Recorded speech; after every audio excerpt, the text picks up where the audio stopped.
तो मुझसे कहना पड़ेगा कि केवट जल लाकर मेरे चरणों का प्रक्षालन करो। और यदि आप चरण नहीं धुलवाना चाहते तो थोड़ी दूर पर एक दूसरा घाट है, आप वहां से जा सकते हैं। इस प्रसंग को पढ़कर बड़ा आश्चर्य होता है कि भगवान श्री राम जो सर्व समर्थ हैं, वो केवट की बात को सुनते रहे।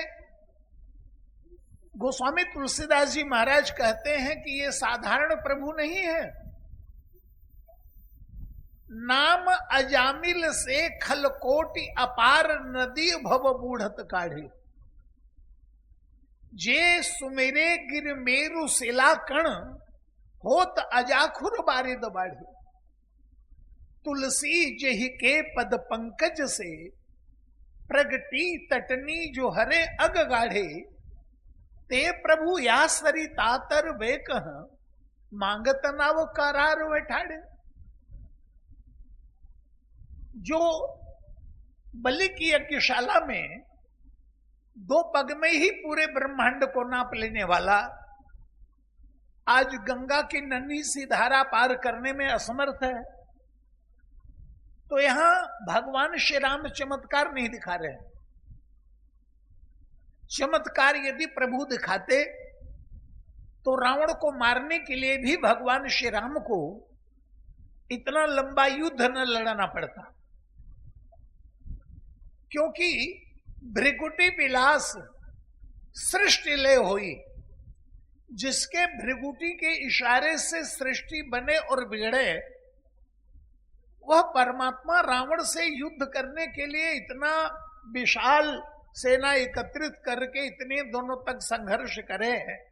बड़ा आश्चर्य, चकित हो जाना पड़ता है देखकर। भगवान श्री राम अपने जीवन में चमत्कार नहीं दिखाते, चमत्कार रावण दिखाता है। रावण मन चाहे जब आकाश में उड़ता हुआ दिखाई देता है। श्री राम भी आकाश में उड़ते हुए दिखाई दिए कभी? तो आज का जमाना यदि होता तो शायद रावण को ही ईश्वर मानते। कई स्थानों पर तो मानते भी, आज भी दक्षिण भारत में। भगवान जब अवतार लेते हैं तो मानव के अनुकूल आचरण करते हैं। चमत्कार यदि प्रभु दिखाते तो राम राज्य में विघ्न न पड़ता।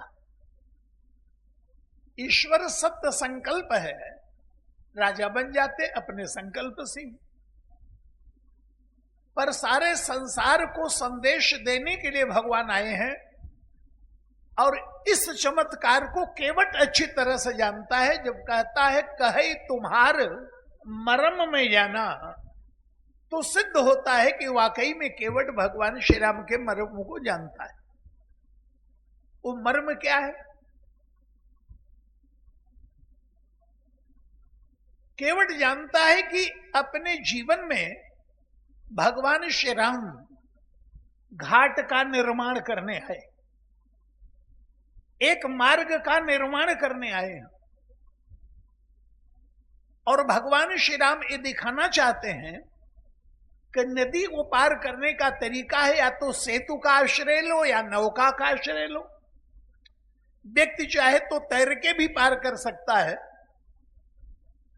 लेकिन तैराकी का पौरुष प्रदर्शन हो तब तैर करके पार चला जाएगा, पर अपने साथ कोई वस्तु नहीं ले जा पाएगा। पर एक नन्ही सी चींटी यदि इस पार से उस पार जाना चाहे तो कैसे जाएगी? आज यदि कोई ये घोषणा करे कि खड़ाऊ पहनकर गंगा जी पार करेंगे, तो कर पावे या न कर पावे, पर देखने वालों की भीड़ लग जाएगी। पर यदि कहा जाए कि पुल का निर्माण हो रहा है, चलो देखें हमें, तो क्या आवश्यकता है? जरूरत होगी तो चले जाएंगे। अब विचार करने की बात है कि खड़ाऊ पहन के गंगा जी को पार करना श्रेष्ठ है या सेतु का निर्माण कर दिया जाए वो श्रेष्ठ है। यदि खड़ाऊ पहनकर किसी योगी ने, ऐसा संभव हो सकता है कि खड़ाऊ पहन के इस पार से उस पार चला जाए योग शक्ति के द्वारा, लेकिन उसने समाज का क्या भला किया? केवल चमत्कार दिखाने के सिवा, अपनी तरफ लोगों की दृष्टि आकृष्ट करने के सिवा और क्या किया? पर सेतु का निर्माण हुआ तो गोस्वामी तुलसीदास जी कहते हैं कि धन्य है वो राजा जिसने नदी के ऊपर पुल बना दिया। अति अपार जे सरित बर, जे नृप सेतु कढ़ाई, चढ़े पिपीली को नन्ही सी चींटी उस पुल के सहारे इस पार से उस पार चली है। अति अपार जे सरित बर, जे नृप सेतु कराई, चढ़ी पिपीली को परम लघु बिनु श्रम पार ही जाए। अब खड़ाऊ पहन के पार करना श्रेष्ठ है कि पुल का निर्माण कर देना श्रेष्ठ है? तो भगवान श्री राम अपने जीवन में सेतु का निर्माण करने आए हैं, मार्ग सारे संसार को दिखाने आए हैं। अधिकांश लोग विधि और मर्यादा का पालन कम करना चाहते हैं, लक्ष्य ऊंचा से ऊंचा पाना चाहते हैं, पर भगवान श्री राम कहते हैं कि यदि विधि और मर्यादा का पालन करोगे तो ही सही लक्ष्य को पाया जा सकता है। एक कमर तक जल की बात कर रहा हो।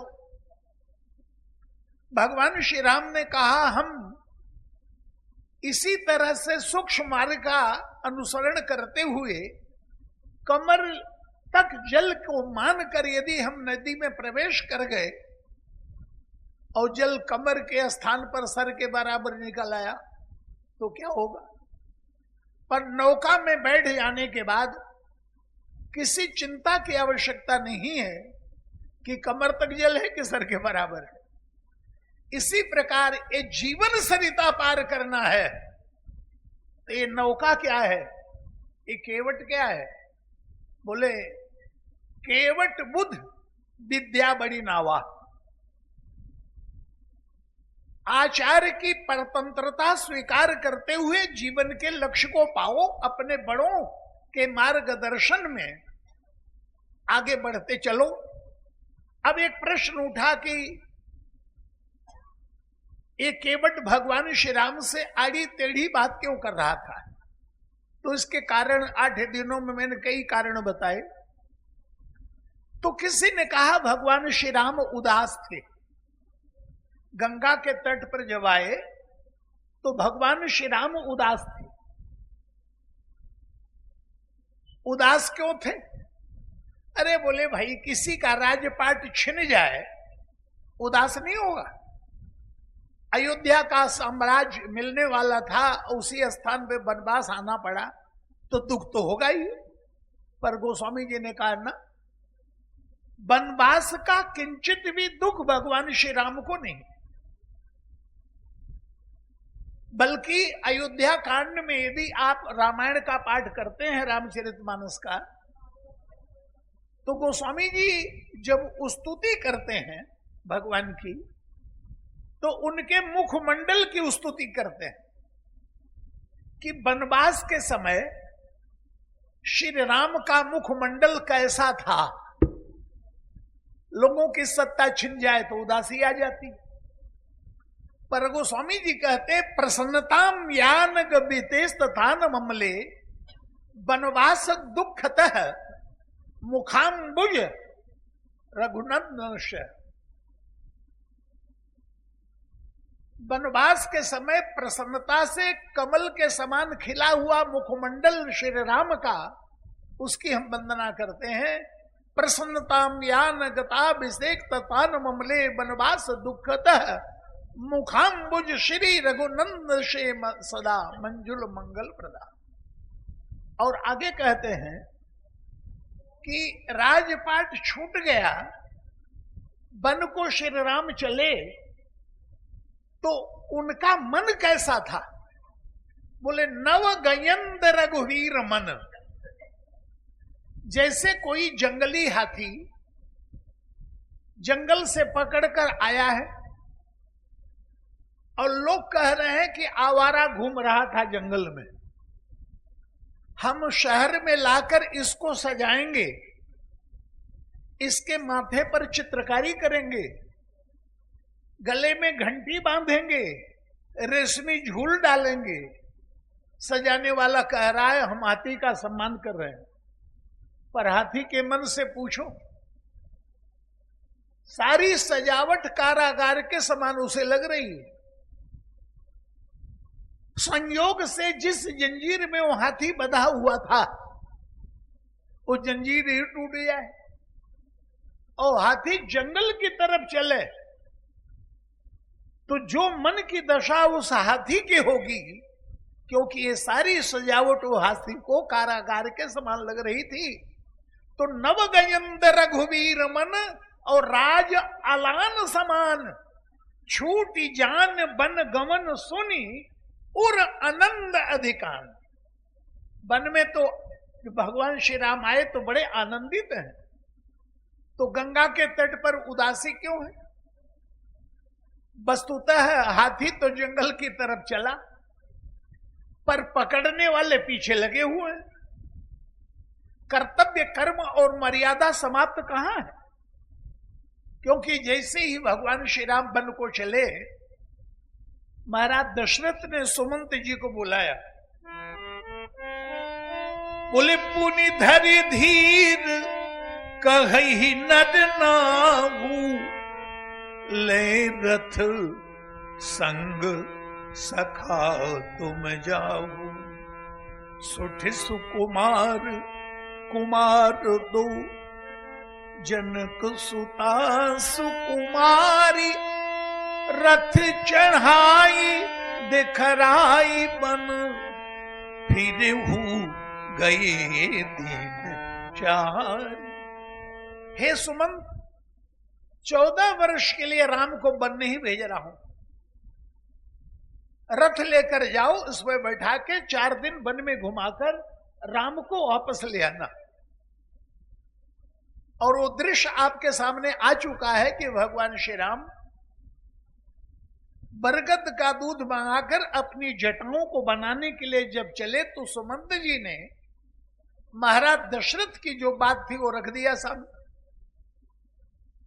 बोले महाराज, महाराज श्री ने वन में जाने के लिए आपको कभी नहीं कहा।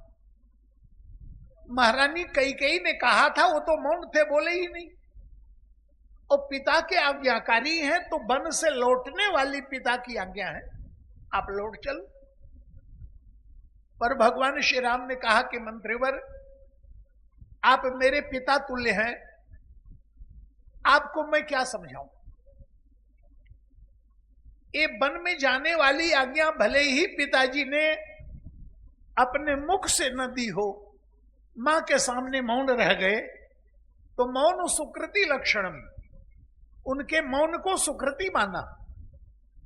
पर वन से लौटने वाली आज्ञा ये भले ही पिताजी ने अपने मुख से दी हो, अरे पर पिता की आज्ञा नहीं है, ये उनके ममता की आज्ञा है। और शब्द भी गोस्वामी जी ने ही दिया, सुठ सुकुमार कुमार दो, जनक सुता सुकुमारी। ये सुकुमार कैसे वन में रहेंगे? गंगा के तट पर मिर्जापुर जिले में हमारे गुरु जी का गांव है, वहां एक सोहर बाबा आया करते थे। तो रामचरितमानस की पंक्तियों के ऊपर सोहर बनाते थे, गीत, लचारी, नकटा, ठुमरी आदि आदि, और बड़ा आनंद लोग ले लेते। तो उसी में एक भाव उनका दिया दशरथ का, बोले कैसे धरऊं मन धीरा, हमार दोनों हीरा निकसी गए। मन को कैसे धीर बधाऊं, ये दशरथ की भावना। कैसे धरऊं मन धीरा, हमार दोनों हीरा निकसी गए। कौन बिरछ दर सूतत हुई है, कौन बिरछ दर सूतत हुई है, राम लखन दो बीरा, हमार दोनों हीरा निकसी गए। ये भाव महाराज दशरथ के हृदय का बात से उमड़ा और कह रहे वन से लौटा लाओ, पर भगवान श्री राम लौटने के लिए तैयार नहीं। बरबस राम सुमंत पठाया, सुमंत जी को भेज दिया कि आप कृपा करके जाइए। लेकिन जिस रथ के ऊपर भगवान श्री राम बैठ के आए हैं, उस रथ में घोड़े श्री राम के अपने लगे थे, राम के निजी घोड़े। उन घोड़ों की क्या दशा है? अड़ू की पर ही पुन हेर ही पाछे। जब सुमंत जी उन घोड़ों को अयोध्या की तरफ बढ़ाते हैं तो हिनहिनाते हुए दो पैरों पर खड़े हो जाते हैं और भगवान श्री राम की तरफ देखते हैं। नहीं तृण चर ही न पिए ही जल, मोचे ही लोचन बारी, व्याकुल भय निषाद सब, रघुबर बाज निहारी। और इन घोड़ों की वियोग व्यथा श्री राम से सहन नहीं हो रही, और इनकी वियोग व्यथा का वर्णन तो गीतावली रामायण में गोस्वामी जी ने किया है। श्री राम वन की तरफ चले, अंबा कौशल्या जिस दिशा में राम गए हैं उस दिशा में खिड़की खोलकर देखा करती। कोई पथिक निकलता है वहां से तो पूछती, भैया चित्रकूट जा रहे हो? श्री भरत ने सबको समझा रखा था कि इस महल से कोई भी निकले, मां यदि कहे कि चित्रकूट जा रहे हो तो कह देना हां, कोई संदेश दे तो कह देना हां कह दूंगा, और कोई उधर से आ रहा हो, मां पूछे चित्रकूट से आ रहे हो तो कह देना हां, मेरा लाल राम कैसा है? बड़े कुशल से है मां, चिंता मत करो। तो गीतावली रामायण में वियोग व्यथा का वर्णन किया गया। कौशल्या के द्वारा किसी पथिक को देखा, बोले भैया पथिक क्या चित्रकूट जा रहे हो? बोले हाँ मां, मेरा एक संदेश राम से कह दोगे? अवश्य। तो क्या कहती हैं?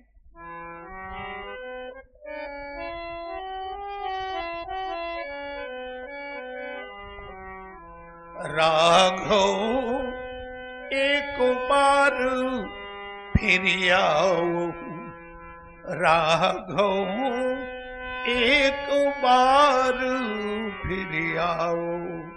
हे राम, एक बार अयोध्या आ जाओ।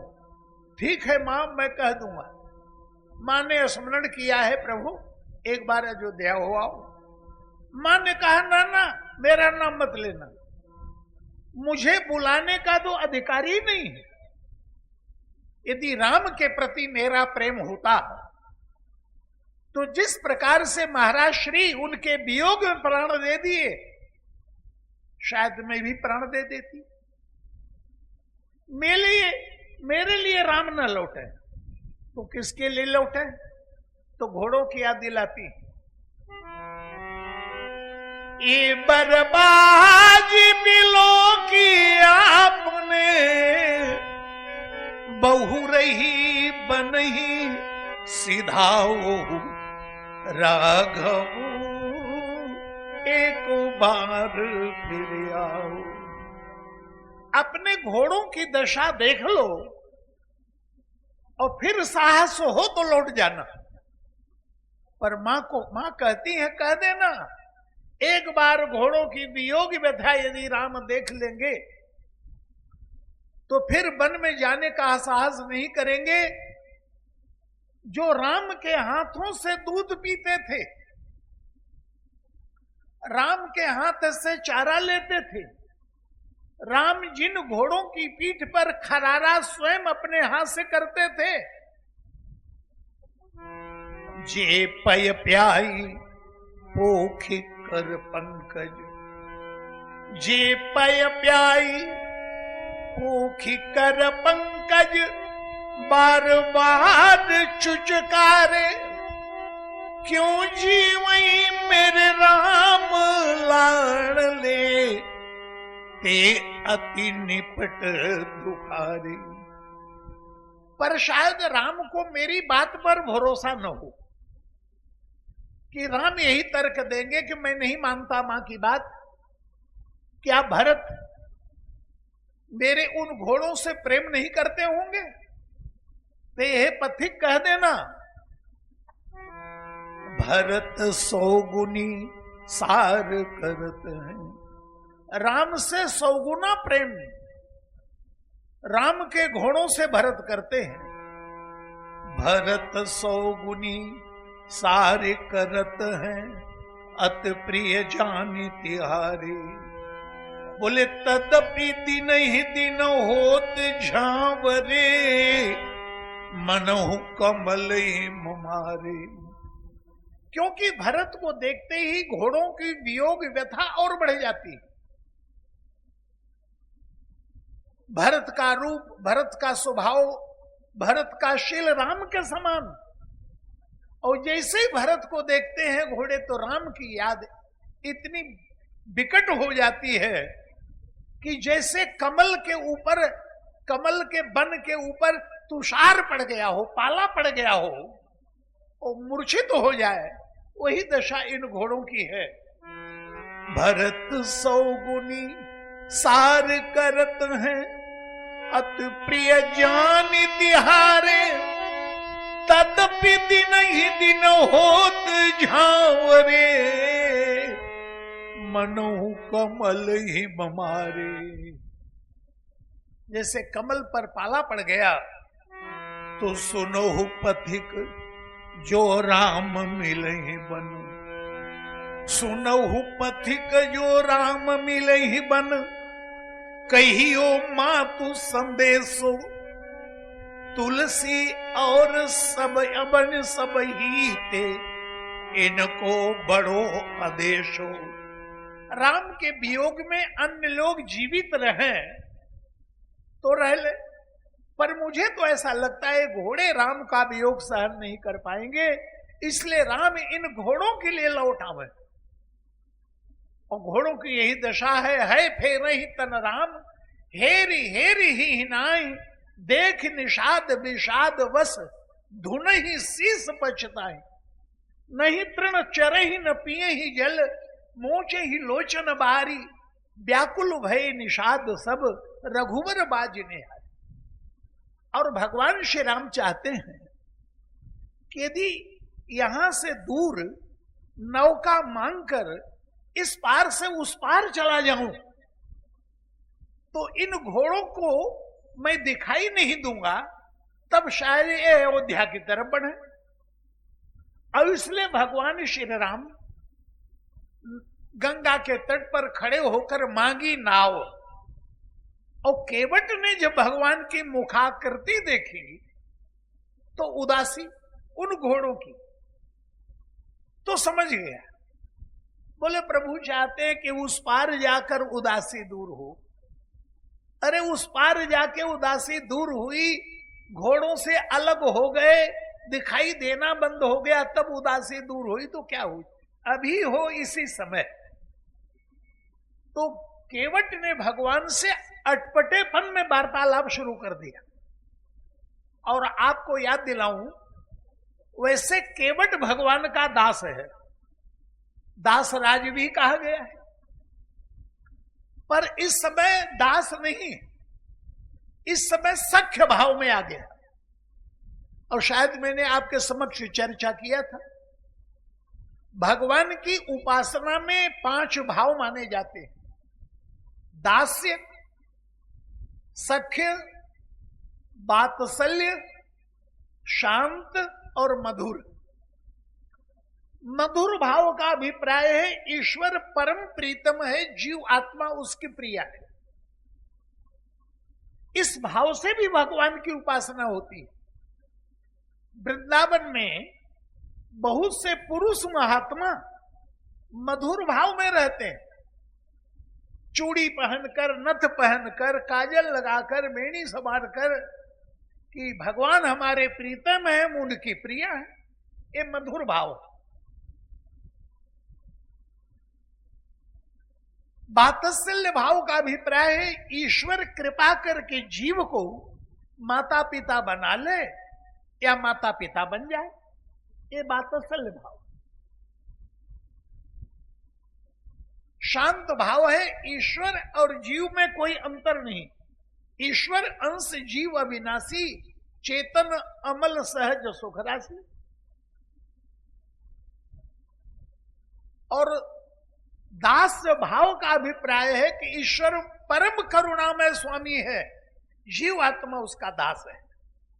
और सख्य भाव का अभिप्राय, ईश्वर और जीव एक दूसरे के सखा हैं। तो केवट वैसे तो है दास, लेकिन सख्य भाव में आ गया। और इसलिए आप देखेंगे कि भगवान श्री राम आए हैं तो केवट ने प्रणाम नहीं किया। प्रणाम कब किया है? उतर ठाड़ भय सुरसरी देता, सीय राम गुह लखन समेता। तो केवट उतरी दंडवत की ना उस पार, इस पार नहीं। ये क्या बात हुई? आपके घर कोई महापुरुष आवे तो जब आवे तो आप प्रणाम न करें, और जब चला जाने लगे तब प्रणाम करें। ये तो मर्यादा की बात नहीं। तो किसी ने केवट से कहा, अरे आए हैं प्रभु, प्रणाम तो कर लो। केवट ने कहा, प्रणाम का मतलब ये जो कहेंगे वो आज्ञा मानना पड़ेगा, और ये जो कहेंगे मैं मानने वाला तो हूं नहीं, और इसलिए अभी से प्रणाम करना ठीक नहीं। तो प्रभु ने कहा, अब यहां एक मित्र दूसरे मित्र के पास जाए तो जरूर कि वो मित्र उसको प्रणाम करे। सख्य भाव में आ गया है दास, लेकिन सख्य भाव में थोड़ी देर के लिए स्थित हुआ, क्योंकि प्रभु को हंसाना चाहता है। प्रभु ने कहा, भैया नाव ले आओ। बोले नहीं लाऊंगा। क्यों? बोले मैंने सुना है। क्या? बोले चरण कमल रज कह सब कहीं, मानुष करण मूरी कछुआ है, छुअत सिला भई नारी सुहाई, पाहन तेन काठ कठिनाई, तरन्यू मुनि घर नहीं हो आई। ये मेरी नाव किसी महात्मा की लुगाई बन गई तो अब ये हंसाने वाली बात है ना। बाट पर मोरी नाव उड़ाई, ये धूल आपके चरण की लगी और उड़ गई तो।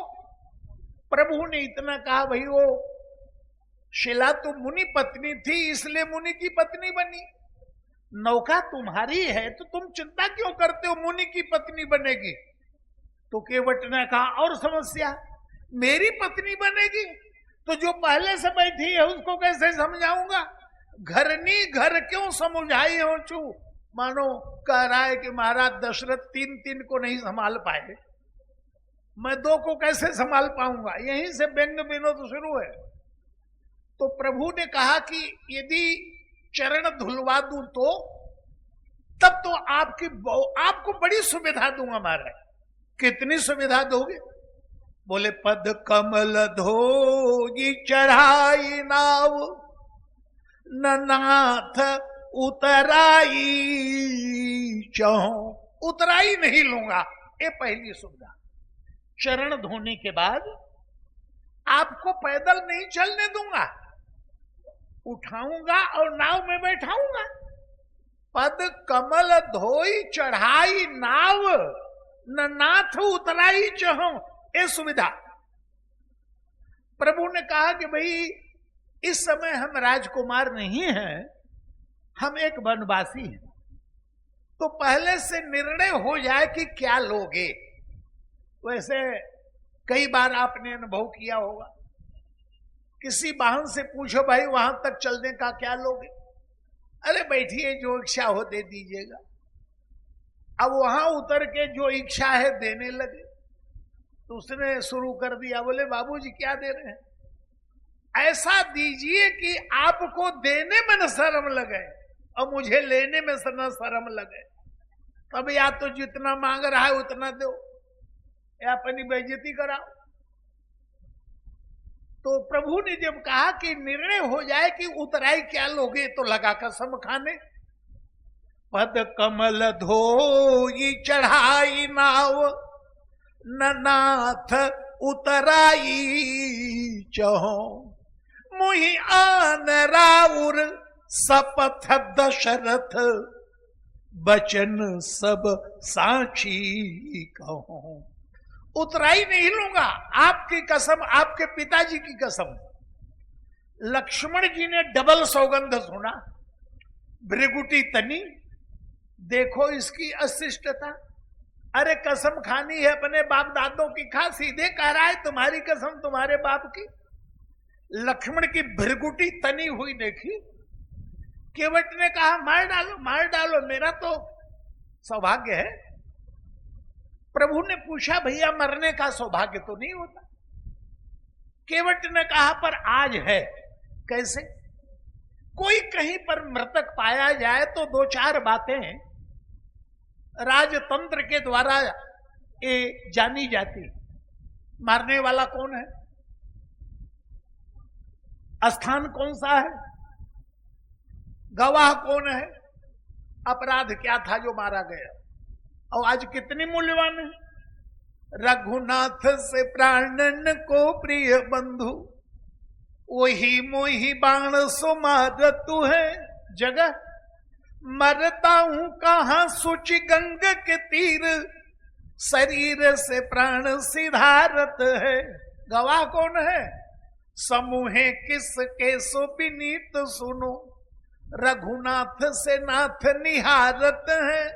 अपराध क्या है? अपराध यही बस दास को है, हठ के पद पद्म पखारत है। चरण धोने का प्रयास कर रहा हूं और उसके ऊपर मारा जा रहा हूं। ऐसा कह के बिगड़ा। बरुतीर मारहु लखन पे, जब लगी न पाय पखारी हो, तब लगन तुलसी दास नाथ, कृपाल पार उतारी हो। ये साहित्यिक व्यंग है। तुलसी से श्री सीता जी की तरफ इशारा है और दास हैं लक्ष्मण जी, तो दास करके उनकी तरफ इशारा किया। और नाथ कृपाल स्वयं प्रभु ही है। तब लग्न तुलसी दास नाथ कृपाल नहीं उतारूंगा। फिर तू लसी में तीनों को बोला। तू से तुम, ल से लखन, सी से सीता, नहीं उतारूंगा, जाओ। अटपटी बात तो सुनी भगवान ने। सुन केवट के बैन, प्रेम लपेटे अटपटे बिहसे, करुणाएन चितई जान की लखन तन। सीता की तरफ लक्ष्मण की तरफ देखकर खिल खिला के हंसे। वैसे भगवान श्री राम के सामने हंसने की कई बार बारी आई, मौका आया, लेकिन अपने बड़ों के समक्ष यदि खिलखिला के हंस दो तो अशिष्टता मानी जाती है। पहली बार, सबसे पहली बार भगवान को हंसी कब आई? उपजा जब ज्ञाना प्रभु मुस्काना, मुस्कुराए। अवतार लिया जब कौशल्या के समक्ष। एक दिन मां ने रसोई का निर्माण किया और इष्ट देवता को भोग लगा दी। भगवान पालने में झूल रहे हैं छोटे से। प्रभु ने सोचा कि देखो तो सही, एक तरफ तो कह रही कि आओ नैवेद्य पाओ, और दूसरी तरफ पालने में सुला दिया। मां का परोसा हुआ नैवेद्य मैंने स्वीकार नहीं किया तो पूजा अधूरी रह जाएगी। और नैवेद्य स्वीकार करने के लिए गया तो मां कहेगी पैदा हुआ चलने भी लग गया, इसको जरूर कोई भूत प्रेत लगा है। तो प्रभु ने दो रूप बनाया और नैवेद्य स्वीकार किया। एक दिन सांकेतिक चर्चा आपके सामने आई। मां ने पर्दा खोला तो घबरा गई, भगवान का भोग जूठा कर दिया। दौड़ी गई तो पालने में सोते हैं, बात प्रभु दिखाई दिए। यहां वहां दो बालक देखा, मत भ्रम मोर की आन भी सेखा। प्रभु जाना जननी अकुलानी, और हरि हंस दीन हंसे लेकिन मधुर मुस्काने, मुस्कुराए। एक बार हंसने का मौका और आया, जब धनुष तोड़ दिया तो उस समय सदानंद तब आयस दीन्हा, सीता गमन राम पही कीन्हा, सखियां लेके चली। लो आज सिया प्यारी गले हार डालो जी, चल चल स्वयंवर बीच में शोभा बढ़ाओ जी, चल चल स्वयंवर बीच में शोभा बढ़ाओ जी। रघुवंशी छैला राम को, रघुवंशी छैला राम को जयमाला पहनाओ जी। लो आज सिया प्यारी गले हार डालो जी। क्या खूब बनेगी जोड़ी सीता और राम की, क्या खूब बनेगी जोड़ी सीता और राम की। छवि देखो री सहेलियों, छवि देखो री सहेलियों, आनंद मनाओ जी। जाई समीप राम छवि देखी, रही जनी कुंवर चित्र अवरेखी। तो चतुर सखी तब कहा बुझाई, और पहिरा ओहू जयमाल सुहाई। सुनत जुगल करे माल उठाई, पर प्रेम विवश पहिराई न जाई। विदेह नंदिनी प्रभु के पास जो पहुंची, उनकी शोभा को देखकर रही जन कुंवर चित्र अवरेखी।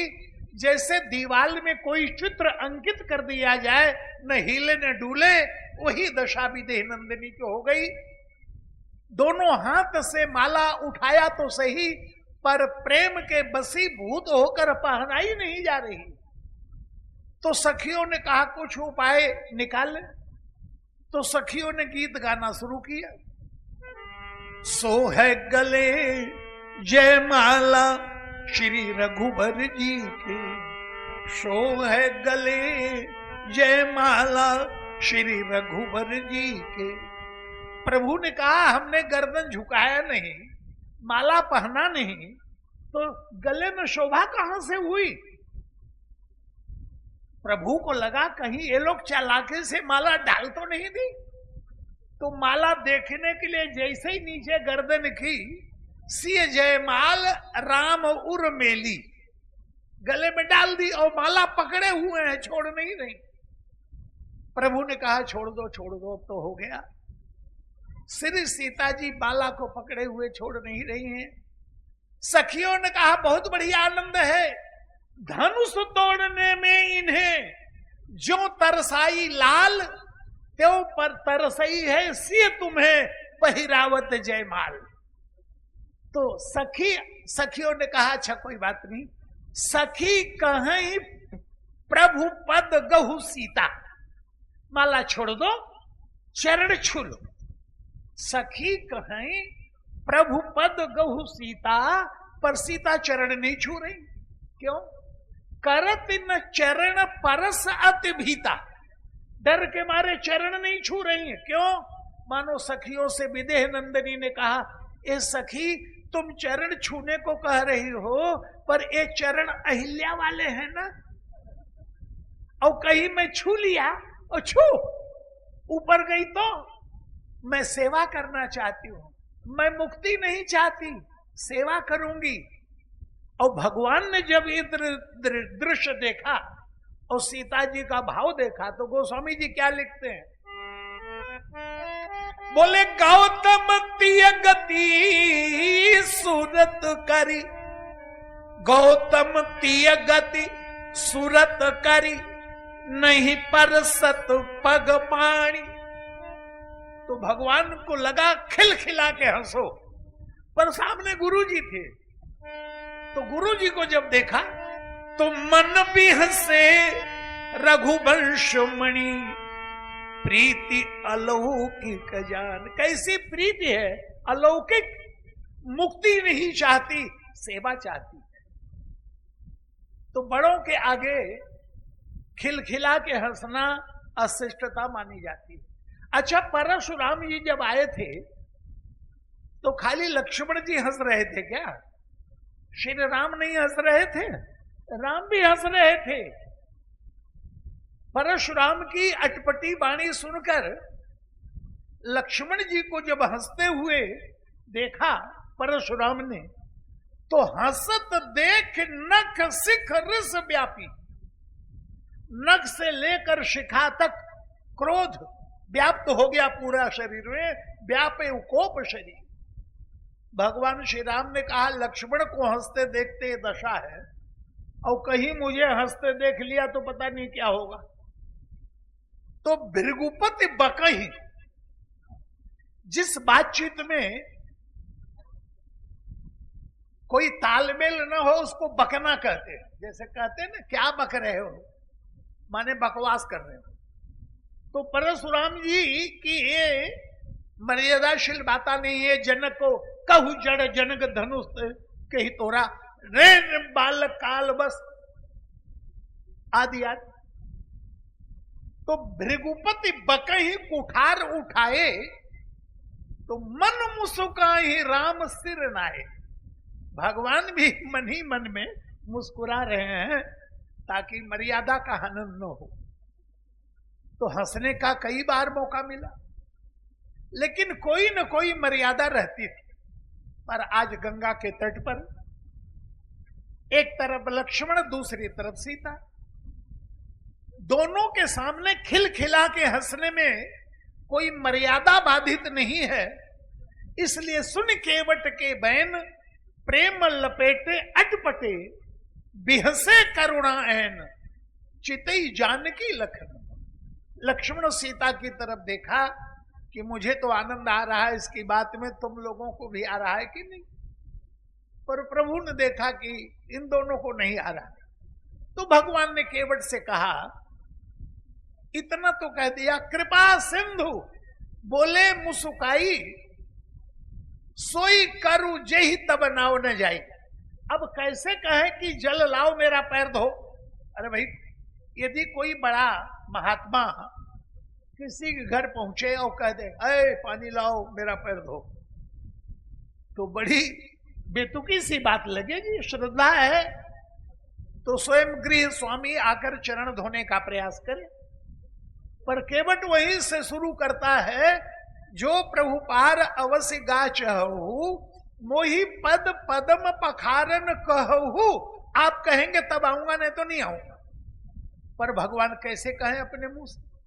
तो इतना कह दिया, सोई करूं जे ही तब नाव न जाई। तुम्हारी नाव बची रहे वही काम करो। केवट ने कहा, पंडितों जैसा घुमा फिरा के मत बोलो, सीधे कहो जल लाओ पैर लो, ऐसे बोलो। प्रभु ने कहा, कह तो रहा हूं ना, तुम्हारी नाव बची रहे वही काम करो। केवट ने कहा, नाव बचने के कई उपाय हैं, आप उस पार जाइए मत, यहीं रहिए, कुटिया बना देता हूं, ये भी तो जंगल है, यहीं रहिए, या चरण धुलवा लीजिए, या कमर तक चले जाइए। तो भगवान को हार के कहना पड़ा। क्या कह रहे हैं? बोले बेग आन जल पाय पखारू, ओ होत विलंब उतारी पारू। केवट राम रजाई सुपावा, ओ पानी कठौता भर ले आवा। अति आनंद उमगी अनुरागा, और चरण सरोज पखारन लागा। पहली बार सौभाग्य प्रभु श्री राम ने जनक जी को दिया चरण धोने का। कन्यादान से पहले ससुर के द्वारा जमाता का चरण प्रक्षालन होता है। तो जनक जी ने कहा चरण धोया? सोने के परात में। कनक कलश मणि को पर रूरे, सुचि सुगंध मंगल जल पूरे, निज कर मुदित राय अरुरानी, धरे राम के आगे आनी, बर बिलो की दंपति अनुरागे, और पाए पुनीत पखारन लागे। तो जनक जी ने चरण धोया तो सोने के परात में, सोने के कलश में इत्र मिला हुआ जल है, फूल की पंखुड़ियां पड़ी हुई हैं, पर केवट के पास सोने का परात तो है। तो केवट राम रजाय सुपावा, और पानी कठौता भरी ले आवा। कठौता लाया। प्रभु कहते हैं यदि ऐश्वर्यवान हो तो सोने का परात ले आओ, यदि अभावग्रस्त हो तो काट कठौता भी चलेगा। अब सबरी के बेर भगवान को प्रिय लगे तो हम ये न सोचें कि हम तो अंगूर खाएं और भगवान को बेर, आपको तो बेर ही पसंद है, चलो ना ना, सामर्थ्य के अनुसार पूजा होनी चाहिए। जनक जी के पास ऐश्वर्य है तो सोने का परात, केवट के पास अभाव है तो कठौता। लेकिन एक चीज दोनों में बराबर है, क्या? बर बिलोक दंपति अनुरागे, अनुराग जनक जी को भी है, और केवट कठौता तो लाया। अति आनंद उमंग अनुराग, अनुराग यहां भी, और चरण धो रहा है, सोच रहा है कि ये चरण अधमों का उद्धार करने वाले, मैं अधम, कितना सौभाग्य है मेरा, आज प्रभु ने कृपा के चरण दिया। प्रभु के चरणों की गहरी रेखाएं हैं। मनी मन में सोच रहा है एक भी कण यदि धूल का रह गया तो गड़बड़ कर देगा। तो भगवान श्री राम का पैर कठौते में रखा है और चरण धोते धोते उठा लेता है एक चरण, और नाखून से कुरेदता है। अच्छा, आपको कोई एक पैर से खड़ा करे और आपके पैर में ऐसे ऐसे करे, 440 वोल्टेज दौड़ेगा शरीर में, ऐसे ऐसे भगवान हिल रहे हैं, ऐसे ऐसे। भगवान ने देखा बड़ी देर हो गई, एक ही चरण में लगा हुआ, उस चरण को हटा के प्रभु ने दूसरा बोले इसको और धो लो। केवट ने चरण को देखा, धरती पर रख दिया इन्होंने, और फिर प्रभु की तरफ देखा, बोले ये क्या किया आपने? क्यों? बोले इतने परिश्रम से धोया और बिना पोंछे सुखाए धरती पर रख दिया, फिर मिट्टी लग गई, अब मुझे फिर उतनी देर धोना पड़ेगा। प्रभु ने कहा उतनी देर फिर? तो जल्दी करो। बोले क्या करूं, कैसे करूं, क्यों? बोले गौतम तियतारण ये अधम उदाहरण है नाथ, प्रेम से पगों को पखारन मोहि दीजिए, धोए चरण को बिन पोंछे धरन पे धरो, लागी रज फेरी भ्रम दुगुन न कीजिए। भगवान ने कहा एक पैर से खड़ा हूं। केवट ने कहा रेखन में जड़े कण कितक देख देख धोऊं, आप खड़े एक पग ते याते ना खींचिए। भगवान ने कहा कि भैया कोई सहारा? बोले चाहो अवलंब तो विनीत जू विलंब मुनि, नाथ मेरे माथे पर हाथ धर लीजिए। जैसे प्रभु ने केवट के माथे पर हाथ रखा, आकाश से पुष्प वृष्टि हुई। बोले बरसी सुमन सुर सकल सिहाही, और यही सम पुण्य पुंज को नाही। आज केवट के समान इसकी कोई पुण्यात्मा नहीं है। संतों ने कहा कल तक तो देवताओं से कहा गया कि कल तक तो पापी कहा जाता था, आज पुण्यात्मा। देवताओं ने कहा फल को देखकर वृक्ष का निर्णय होता है। ईश्वर की कृपा का फल लग गया तो हम पापी कैसे कहें? यही सब पुण्य पुंज को न। प्रभु ने कहा भैया पार ले चलो। बोले महाराज जलपान कर लूं जरा। बोले जलपान नहीं किया? बोले सवेरे से माथा पच्ची आपसे हो रही है, कहां मौका मिला, कर लो भैया। बोले पग पखारी जलपान करी। जलपान हो गया? बोले हाँ महाराज। बोले पार ले चलो। बोले परिवार वाले बाकी है महाराज, उनको भी करा दे। अच्छा उनको कराओ। तो पग पखारी जलपान करी आप सहित परिवार। परिवार वाले हो गए भैया? हाँ महाराज। अब ले चलो। बोले आपसे पहले जो आए हैं उनको पार कर दो, फिर आपका नंबर है। प्रभु ने चारों तरफ देखा। बोले सबसे पहले तो हम आए। केवट ने कहा पितर, हमारे पितृ पहले आ गए थे। बोले बेटा मौका बहुत बढ़िया है, राम को बाद में पार करना, हम लोगों को पहले। तो पितर पार कैसे हुए? जो प्रभु ने चरण दिया है आज। कठौते में गंगा जी है, वो गंगा जी भगीरथ लाए, ये गंगा केवट ने प्रकट की अपने कठौते में। तो इसी का जलपान किया, परिवार वालों को लो लो लो लो लो सबको करा दिया, और पितर पार करी लो, तुम भी ले लो। तो पग पखारी जलपान करी आप सहित परिवार, पितर पार करी प्रभु ही पुनि गयो मुदित ले पार। उस पार ले गया और केवट उतरी दंडवत की ना, वहां प्रणाम किया। प्रणाम क्यों किया? बोले महाराज थोड़ी देर सख्य भाव में आके मैंने आपको प्रणाम नहीं किया था, मेरा उद्देश्य था आपको प्रसन्न करना, हंसाना, और उद्देश्य पूरा हो गया। सचमुच मैं आपका दास हूं, इसलिए चरणों में प्रणाम कर रहा हूं।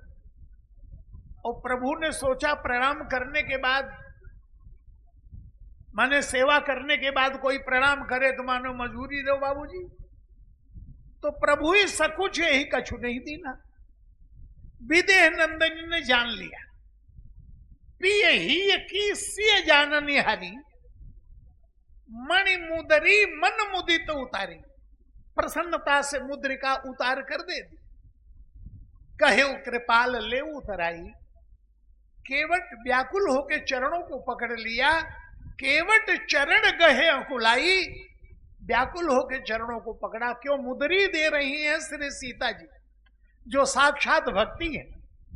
और भगवान के हाथ से भक्ति और भगवान दोनों दें तो क्या है?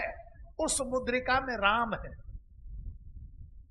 तो जब केवट ने कहा, बोले महाराज यदि मैं लूंगा तो राम नाम मुझे संभालना पड़ेगा, और इसको आप अपने पास ही रखिए, तो आप मुझे संभाल लेंगे कि कभी ये मुद्रिका मैंने केवट को देना चाहा था पर उसने नहीं लिया, तो आपको मेरा स्मरण आ जाएगा।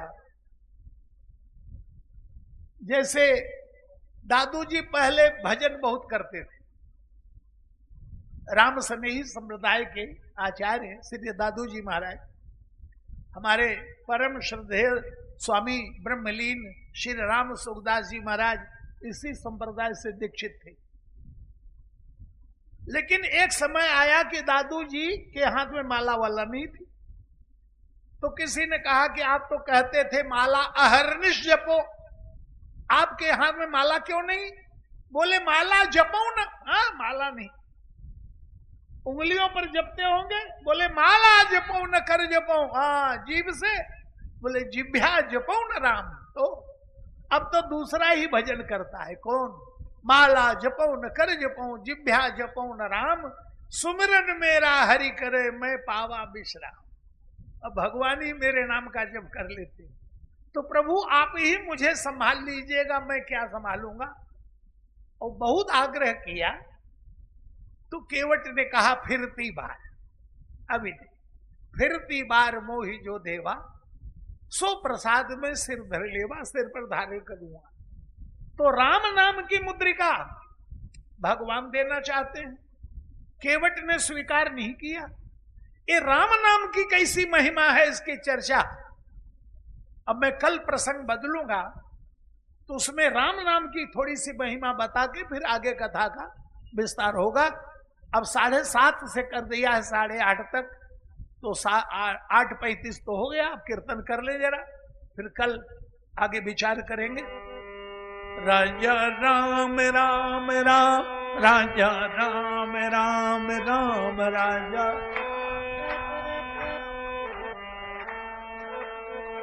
सीता राम राम राम, सीता राम राम राम, सीता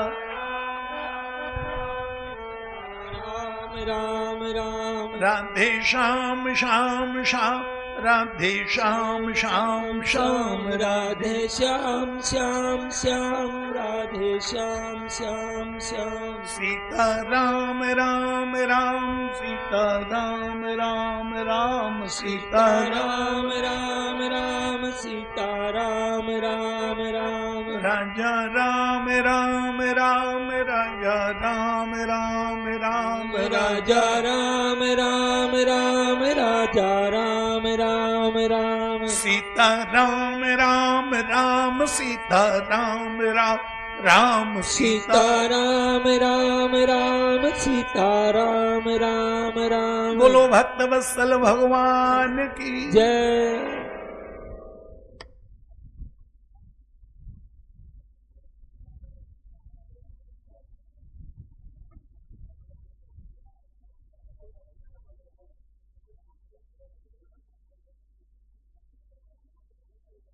हाँ भाई,